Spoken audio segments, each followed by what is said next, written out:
Zarpando pues de Troas, versículo 11, vinimos con rumbo directo a Samotracia y el siguiente día a Neápolis. Bueno, Lucas, como ustedes saben, si no se nos hubiera dicho, el apóstol Pablo no nos hubiera dicho que él era un médico, uno pensaría que él era un marinero, un hombre del mar. Siempre que Lucas tenía la oportunidad y había un viaje, él siempre nos da todos los detalles náuticos al respecto de la navegación. Él nos dice todo aquí. Dice que vinimos con rumbo directo y es decir, el mar Egeo, pasando por una isla antes de llegar a Europa continental, y el siguiente día seguimos a Neápolis, el viento estaba detrás de ellos, y podemos ver todos los detalles del viaje, y notamos esto en Hechos una y otra vez. Yo me acuerdo que una vez leí que alguien decía, bueno, si Pablo no nos hubiera dicho que el amado médico Lucas era médico, lo hubiéramos sabido debido a sus explicaciones detalladas que nos da de las enfermedades de las cuales hace referencia en el Nuevo Testamento. Y uno hubiera adivinado que era médico, sí, claro. Pero de la misma forma uno hubiera pensado que él era un marinero, pero no lo era. Pero era un interés que él tenía, pero él siempre, cuando el Espíritu lo utilizó a él y su estilo, y el Espíritu Santo deseó que Lucas nos dijese todos los detalles del camino, del viaje, y él lo hace entonces. Y bueno, versículo 12, y de allí a Filipos. No se quedaron mucho tiempo allí en Neápolis, la ciudad del puerto, más bien querían ir a Filipos, que era un lugar fundamental, una primera ciudad. Pablo siempre iba a las ciudades más grandes que podía encontrar en el área, que es la primera ciudad, versículo 12, de la provincia de Macedonia. No era la capital, pero era la ciudad de más alto rango y una colonia.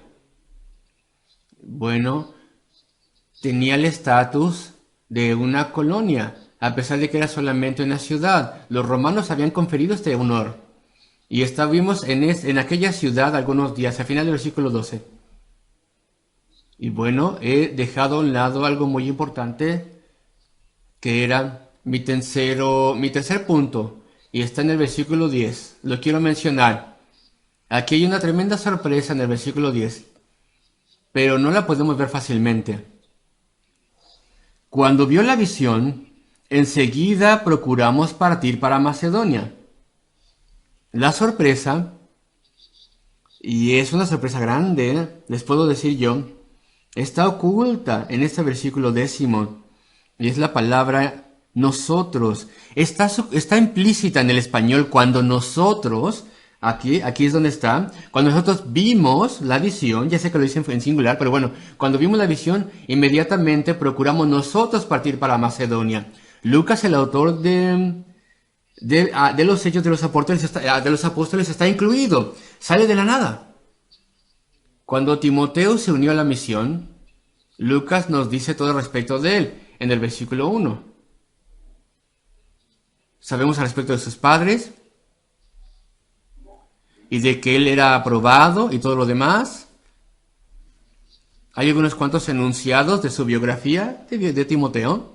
Y cuando Lucas, quien era el más importante de todos, allí aparece, es solamente una pequeña palabrita implícita en el español, nosotros procuramos partir. Y es mucho más misterioso si lo meditamos. Nosotros. ¿Qué es lo que está haciendo Lucas en Troas entonces? ¿Cómo es que llegó ahí? Bueno, uno podría decir, estaba esperando al apóstol Pablo. No, no puede ser, porque el apóstol Pablo no tenía ni idea de que iba a llegar a Troas. Nadie sabía que él iba a llegar ahí. Él estaba yendo a Asia Menor, acuérdense. Él tenía el deseo de predicar el evangelio en aquel lugar, en esa parte de Europa, del otro lado del mar Egeo. El Espíritu Santo no le permitió ir, no a Europa, perdón, a Asia, a esa provincia romana de Asia, no Europa, sino Asia. El Espíritu Santo se lo impidió y entonces, de pronto, llegó a la parte que estaba en Troas. Y he aquí que Lucas estaba allí. Bueno, pues esta es la soberanía de Dios. Aquí vemos a Dios que está obrando en unas piezas de ajedrez, por así decirlo, poniendo a sus siervos en ciertos lugares. De alguna forma u otra, Lucas llega allí y encuentra a Pablo y a Silas y a Timoteo, y quien quiera más que les estaba acompañando allí en Troas. Y yo creo que es bastante claro que Pablo ya conocía a Lucas, el amado médico, como le llama en otra parte. Ya lo conocía. Lucas obviamente había sido un visitante tal vez en Jerusalén cuando Pablo estaba ahí. Tal vez se cruzaron por otra parte. Y él conocía que Lucas era un siervo de Dios aprobado, un hombre de cultura, un hombre educado, con muy buen griego. Dios lo iba a utilizar grandemente y sería uno de los principales compañeros de Pablo. Él fue probado y aprobado. Pero ¿cómo es esto posible? Él está allí, ¿cómo es posible? El Señor hace cosas maravillosas. Y tú también lo ves en tu propia vida. Si tú eres un cristiano que ora, estoy seguro que sí. Y Él trae personas en contacto los unos con los otros en el momento correcto, muy frecuentemente. Y cuando están en su servicio, más que eso. Alguien de repente aparece, se cruza por tu camino y es exactamente lo que necesitabas. Tú estabas orando por algo y nunca lo esperabas así. Y es así lo que pasó con Lucas. ¿Y cómo es que se introduce a sí mismo? Aquí en el español está implícito: nosotros procuramos. Nos muestra que Lucas es un hombre humilde y modesto, a pesar de su estatus en la vida, a pesar de su entrenamiento y contexto de su vida. Él él describe con muchas palabras a Timoteo y no utiliza nada de sí mismo, excepto este sujeto implícito, nosotros. Y él está ahí en varios versículos y desaparece. Cuando después ya Lucas va a otra parte. Y después reaparece en algún otro pasaje en Hechos y luego desaparece. Y luego vuelve a aparecer. Después es aparente en las epístolas que Lucas está con el apóstol Pablo. Está con él en su última prisión. Solamente Lucas está conmigo, escribe el apóstol Pablo. Al final mismo, todos los demás están bien asustados de asustarse a esta prisión porque serán arrestados y sentenciados también a ser ejecutados. Pero Lucas está todavía cuidando al apóstol. Su más fiel amigo de todos resultó ser el médico Lucas. Pero no dice nada respecto de sí mismo. Uno no sabría que era médico si Pablo no nos lo hubiera dicho en una epístola. Él no dice nada de sí mismo, Lucas no, pero él está ahí en todo momento. Él tiene la oportunidad, él es el autor de esto. Es él quien escribe: nosotros, un sujeto implícito, yo lo sé, nosotros procuramos. Y en el servicio cristiano necesitamos esta modestia. Hoy en día siempre solía ser mucho más prominente de lo que es hoy en día. Hoy en día es internet, la televisión, todo gira alrededor de esto. Y demasiada alabanza sobre los predicadores y los siervos del Señor, demasiado. Y las personas hablan sin cuidado al respecto de un hombre dotado y cosas así, y con un lenguaje tonto. Sin embargo, Lucas, su biografía está en una palabra incluso implícita en español. Nosotros procuramos, nosotros ya, no nos dice nada más de él. Sin embargo, Dios bendice donde hay humildad, donde hay modestia. Y sus siervos que Dios utiliza más son modestos, humildes. Y reunió a los discípulos y dice: si tú quieres ser usado más que ningún otro, sé como el más bajo de todos, el más bajo de estos niños, dijo el Señor Jesucristo, cuando traía un niño hacia sí mismo el Señor Jesucristo. Este es un principio fundamental. Así que es una cosa tonta y necia ser un siervo de Dios, un predicador, y hacer alardeo de esto, y querer ser notado, y querer que haya alabanza sobre ti. No. De modo que el ejemplo hermoso de Lucas lo tenemos aquí, su modestia del siervo de Dios. Esta es otra sorpresa, que Lucas aparece aquí. Qué provisión tan tremenda, tan maravillosa del Señor. Lucas fue una gran provisión para el apóstol. Dos personas que el Señor de forma sorprendente le proveyó a Pablo. Primero el joven Timoteo y luego Lucas con mayor experiencia y mayor edad. Y después quiero llevarles otra vez al versículo 13. Y aquí tenemos otra sorpresa muy grande. Y un día de reposo salimos fuera de la puerta junto al río donde solía hacerse la oración. Se nos dice algo al respecto de Filipo. Los expertos nos dicen que uno necesitaba tener 10 hombres para poder fundar una sinagoga, que no había sinagoga ahí en Filipo. El apóstol Pablo siempre primero iba a la sinagoga y predicaba a los judíos antes de que se volviese a los gentiles. Ese era su objetivo final en última instancia, pero no pudo hacerlo en Filipo porque no había una sinagoga. No había una sinagoga porque probablemente no había 10 hombres piadosos judíos que fundasen una. Había mujeres, tal vez 3, 4, 5 hombres, pero no era lo suficiente para comenzar una sinagoga. Así que solamente había un lugar de oración al lado del río. Y a pesar de que Filipo era una gran ciudad, era romana primordialmente, ciudadanos romanos, etcétera, todo tipo de personas hay, sin embargo no había muchos judíos. Y se sentó, versículo 13, con su grupo. Nos sentamos y hablamos a las mujeres que se habían reunido. Tal vez todos hablaron, Pablo, Silas, Timoteo, Lucas, uno después del otro. Pero lo que Dios bendijo en particular fue lo que dijo Pablo a respecto de una mujer, versículo 14. No respecto de una mujer, sino a una mujer. Versículo 14. Entonces una mujer llamada Lidia, vendedora de púrpura de la ciudad de Tiatira, así que estaba lejos de su casa, que adoraba a Dios, era una gentil que se había unido a los judíos, y esto implica que era una proselita. Así que era creyente en el único Dios verdadero. Había dejado a un lado su paganismo. Y saben ustedes, me imagino, y yo no quiero ser injusto con ella, pero me imagino que Lidia era una mujer justa. Explico por qué. Perdónenme si yo supongo esto. Era una mujer de negocios. Vendía púrpura, cosas de púrpura.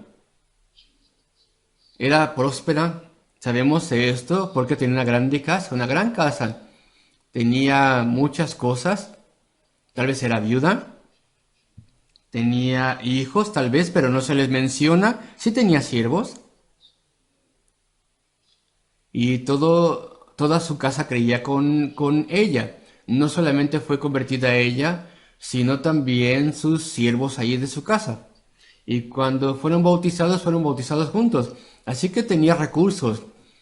Y tenía una casa grande, le estaba yendo bien, comerciaba en el mundo antiguo, pero adherirse a los judíos, la alabanza judía, ellos eran piadosos, y tal vez le estoy siendo injusto a ella, pero en general eran personas justas ante sus propios ojos, que pensaban que a través de sus ceremonias judías, ellos eran aceptados a través de sus obras, eran aceptados por Dios, pensaban ellos. Ah, sí, Dios estaba en ellos. Ella había visto lo malo del paganismo, había reconocido al único Dios verdadero y sus grandes atributos, estaba aprendiendo de las escrituras. Sin embargo, tal vez ella confiaba en sí misma para la salvación y su habilidad de poder mantener el ritual judío también tal vez le hacía creer que ella podía tener salvación. Pero bueno, su corazón fue abierto por el Señor. Y esto es una sorpresa. El apóstol Pablo había visto miles de conversiones ya.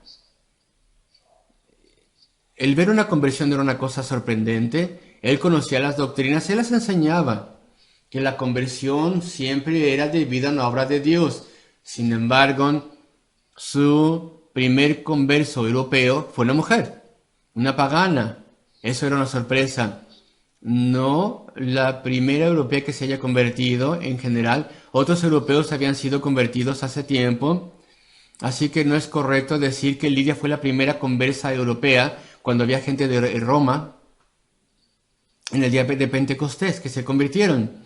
Y el Evangelio estaba siendo predicado en Roma mucho antes de que el apóstol Pablo en última instancia llegase ahí.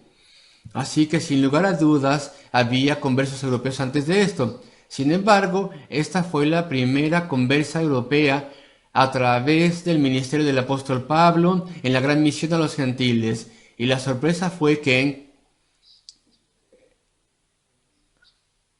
Esto fue una obra interna para Pablo. Él lo sabía que la conversión es una obra interna. Estoy hablándole a un grupo de mujeres al lado del río, en este lugar designado para la oración judía.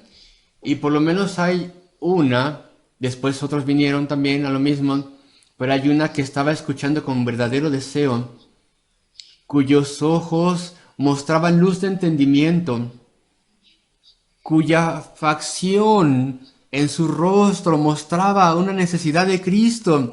Casi en cuanto el apóstol Pablo empieza a hablar sus palabras persuasivas, las buenas nuevas del Evangelio, la posibilidad de caminar con Dios y de una nueva naturaleza, casi en cuanto empezó a decirlo, había alguien allí cuyos ojos mostraban que estaba preparada para esto. El Señor abrió su corazón. Entonces el apóstol Pablo, una vez más, estaba allí y bueno, vemos que la conversión es una obra interna del Espíritu. Primero, el Señor toma la mente que está llena del mundo, llena de mí mismo ser y llena de cosas mundanas, programada a no creer o a creer en lo que es erróneo. Y el Señor toma la mente, coge la mente y me da un interés tan poderoso. Debo escuchar esto. Nunca he escuchado algo así antes. Esto es importante. Esto es verdaderamente cierto. El Señor obra de tal forma en mi mente que sé que esto es la palabra de Dios, la palabra de vida. Él obra en mi corazón y yo siento mi necesidad. No conozco a Dios. Este es el mensaje que me traerá a Dios con una verdadera forma. Mi corazón desea esto y anhelo tener perdón de Dios a medida que escucho esto. También anhelo la salvación. Mi voluntad, que siempre se echaba para atrás, no quería nada serio con Dios, ahora está lista a someterse y a rendirse a Dios. Es una obra interna, lo llamamos regeneración. La simiente de vida es plantada en el corazón y la mente, el corazón y la voluntad comienzan a cambiar. Son suavizadas, son moldeables, se abren, tienen sentimiento y tengo convicción de mi pecado. Y reconozco mi gran necesidad de nueva vida y escucho el mensaje con mucho cuidado y vengo a Cristo. Pero la conversión, a veces cuando venimos a la conversión inicialmente pensamos, yo hice eso. Bueno, el Señor lo hizo, pero yo respondí. Yo acepté a Cristo. Yo me arrepentí. No, dice la Escritura. No. Dice la Escritura, el Señor abrió su corazón. El Señor hizo algo profundo dentro de ti y Él te trajo a ese punto en el cual aceptaste que le necesitabas y le querías y tenías gran deseo de que tus pecados fueran perdonados y entonces abrazaste a Cristo y veniste a Él. Entonces, la primera conversa europea en cierto sentido es una sorpresa.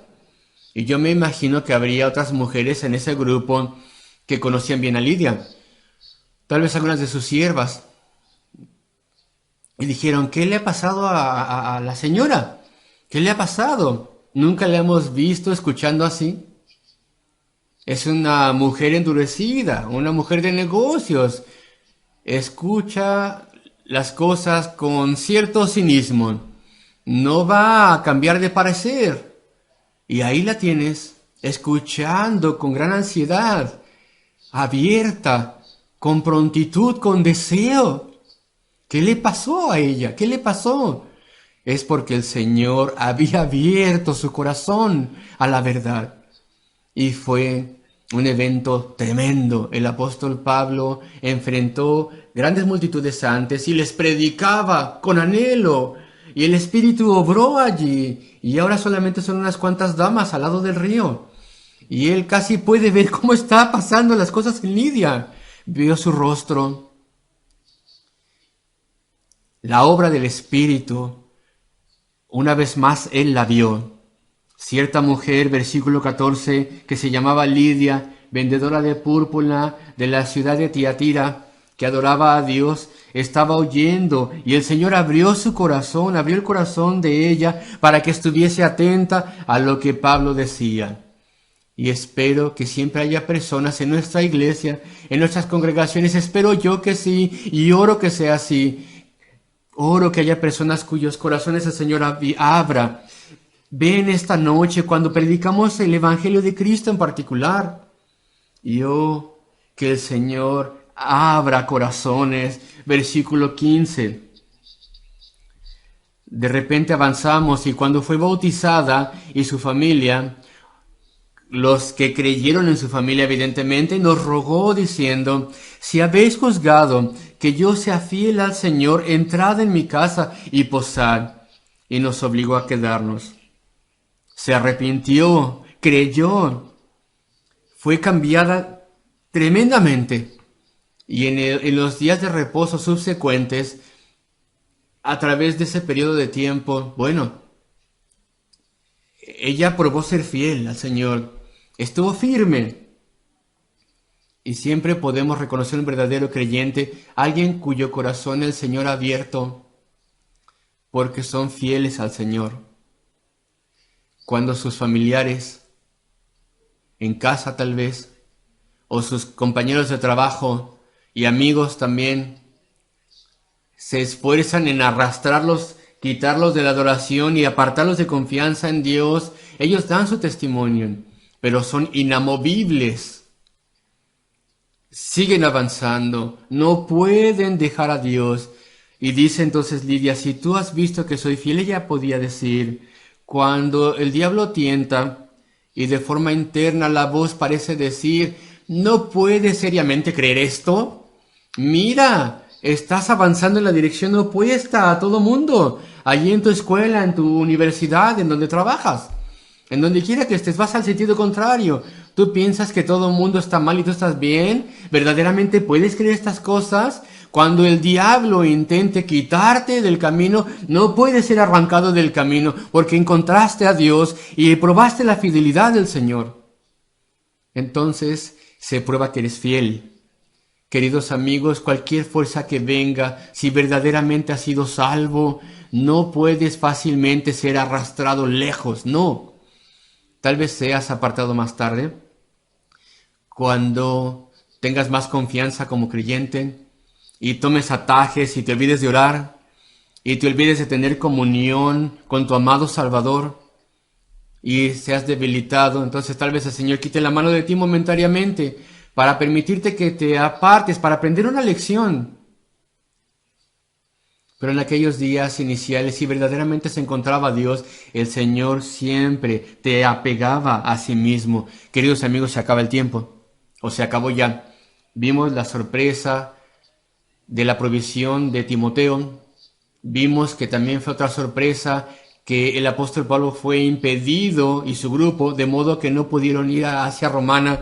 Vimos también el llamado macedonio, la visión del hombre en Macedonia. ¡Qué sorpresa! Ser llamado allí a Europa. Vimos la reunión sorprendente con Lucas. ¿Qué estaba haciendo allí en Troas? No sabíamos que íbamos a estar aquí, pensaba el apóstol. ¡Y qué ayudante tan grande! Vimos la conversión de Lidia. Vemos que esto es una obra secreta interna del Espíritu y esta obra sorprendió a todo el mundo. La vida cristiana está llena de sorpresas, llena de lo inesperado. Si caminamos con Él y confiamos en Él y le amamos, esto es así. Acuérdense de que todo esto es en el contexto del servicio del Señor.